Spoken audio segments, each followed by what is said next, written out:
everybody. Just giving a little update on the Mack. I'm in Canton, North Carolina.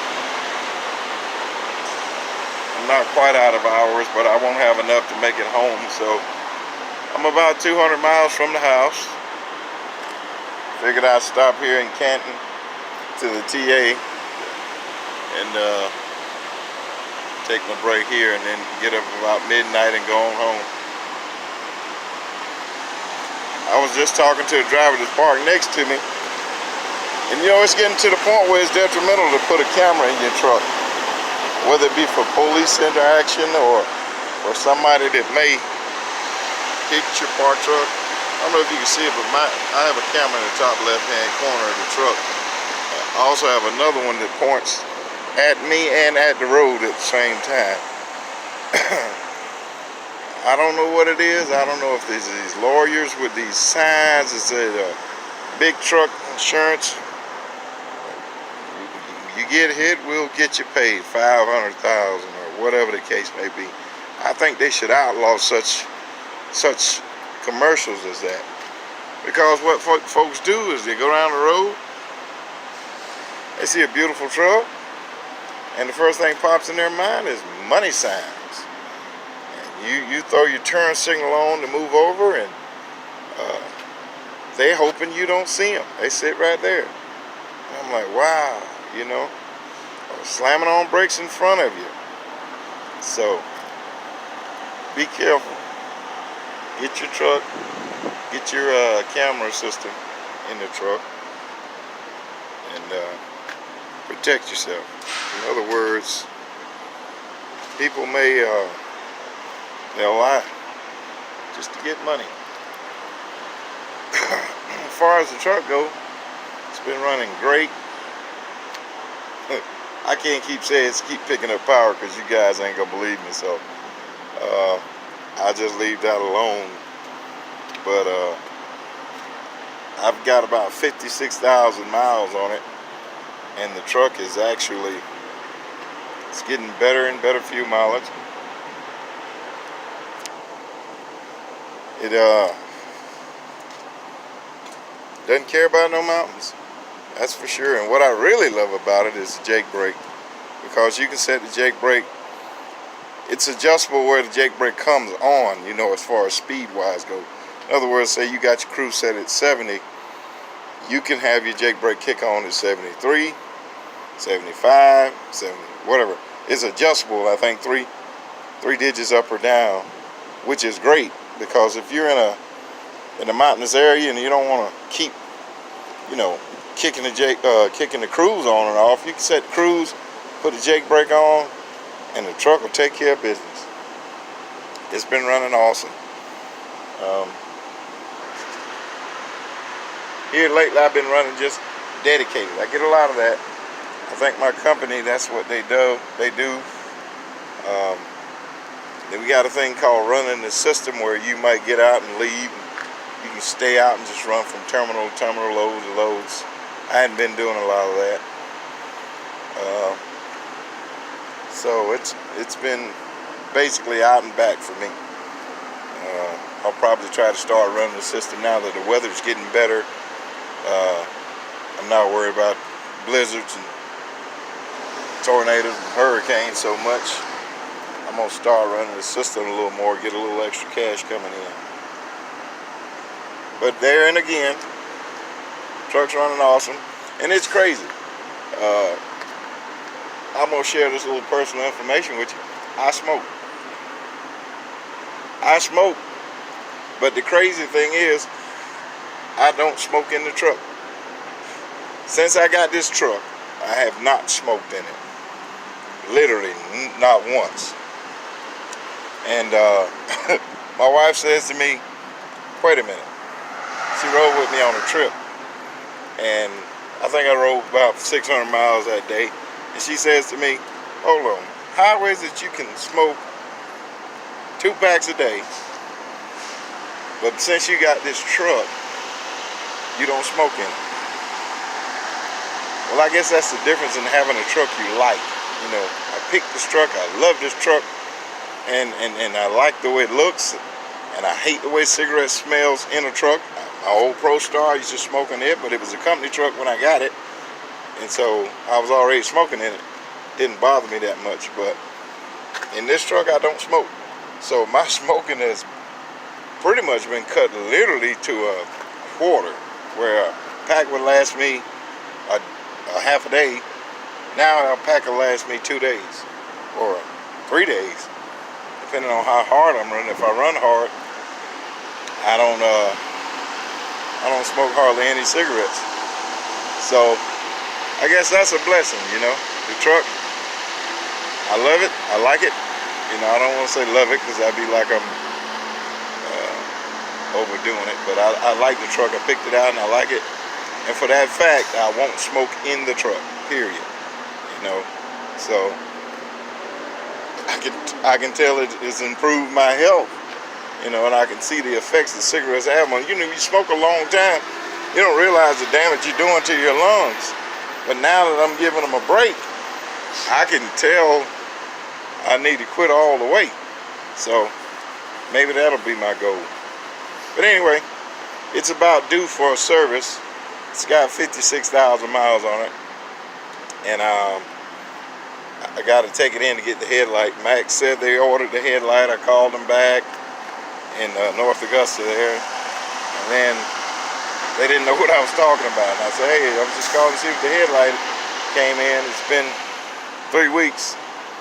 And so he had to look it up, and he did call me back yesterday, and he said it's about another week or so, and the headlight will be back. Truck's kind of dirty, y'all. I gotta clean it out a little bit. Probably do that in a little bit. Clean the floors, blow it out. But yeah, it's got 57,000 miles on it. So it's been running great. Like I said, there's a camera right there. You can get that camera there from Amazon for I think 20, 30 bucks. And it plugs in right here. And anytime you switch the key on, the camera's on. If I idle at night, or if I want it to stay on, I switch the key back, or what have you. Because this guy over here said it was a guy that hit his truck. He was inside eating. When he come back out, he couldn't prove it. And with a camera, you can prove it. You know, the guy can be gone 2 hours. I can look up his tag number, call the cops, tell them, hey, this guy hits my truck. Here's his tag number, the truck information, so on and so forth. So that's going to be my little advice for today. Get you a camera. Lord, my truck dirty. But I'm going to show anyway. TV's right there. Refrigerator's been working great. This is the interior of the truck.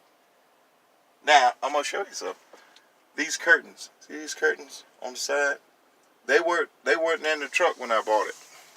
These side curtains. I actually, when I got the truck, they weren't in there. And I went to the Mack dealership in North Augusta and ordered the curtains. And every Mack I've seen didn't have the curtains in them. So pay attention to that when you order your truck if you want, want those curtains. I just like the privacy of it. It gives a whole, when you close the curtains, you can stand up in here and do jumping jacks. There's plenty of room. And that was another thing that I thought was weird. It didn't come with the window curtains that cover the windshield, because that's the track right there. The track goes around and stops, you run the curtain. But anyway, I just wanted to give an update. The truck's doing great. Remember to get your camera. I put a mount right there so I can play my music through the stereo system, which is awesome. I got a whole list. I can just play it through YouTube or what have you, and I don't have a problem with music anymore. I can listen to anything I want. It's crazy. I love country and western music. I guess that's because my mom born in 45 and my dad was born in 29. My older brother, he liked country music, and so I listen to anything from rap to country music to R&B If it makes sense, I listen to it. I can't listen to that heavy metal stuff. I don't knock it, but I don't understand it. So, but if it tells a good story, I can listen to it.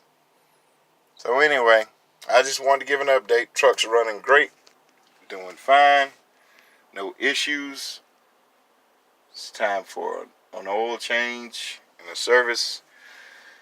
I usually let the guy service it at my job where we work at. We have mechanics that service them.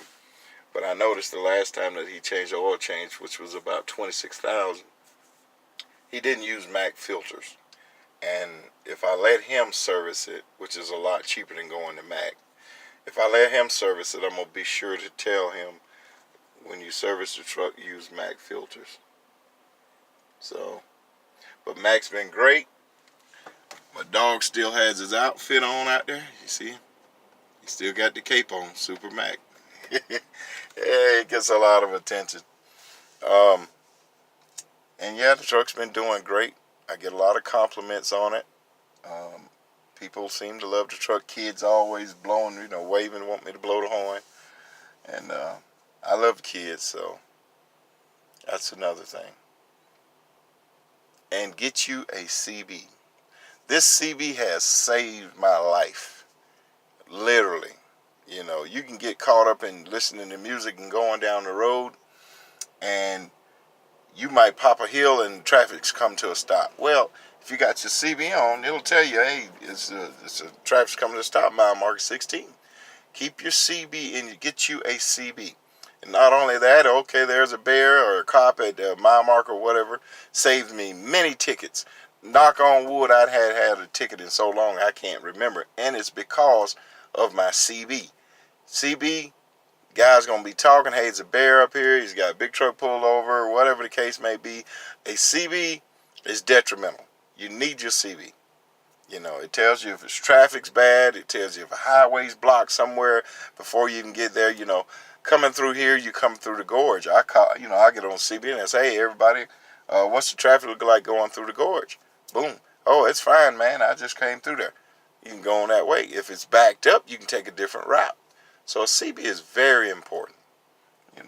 Back when I started driving, wasn't no GPS, wasn't no, all you had was a map and an address, and you had to find it. A lot of times I had to pull a police over, and say, hey, you know where this address is? Literally, we had no GPS, and nothing like. You had to follow your nose. You pull the map out and you look at it, and you look at the industrial areas of the city, and you try to figure out where that place is, and you hope to find your street. That was it. So a CB is detrimental. You can get on the CB back in the old days. Hey, you know where this company's at, and they'll tell you where to get off at, where to go, how to get in there. But you got these guys dependent on GPS, and I seen them turning on low bridges, and just you gotta do your route planning. Always plan your routes. That's detrimental, and I always plan my routes. I might have been to a place 100 times, but you might have road construction. It's a place out in Texas. I go off of 20, and they have literally tore up the exit ramp. So you got to know how to pay attention to those things and plan your route. Get you a CB and get you a camera for your truck. So I done ranted enough. You guys have a good day.